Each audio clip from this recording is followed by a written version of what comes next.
Hello, in this video I want to show you how to pair your Jabra Elite 5085T to your MacBook. So in order to do this, first let's turn on Bluetooth on our MacBook. So it's turned on right here. Now open up the case with your earbuds, take both of them out.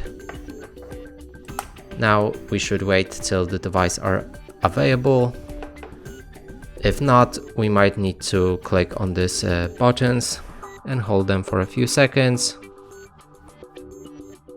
till the device is enabled, and then we can connect.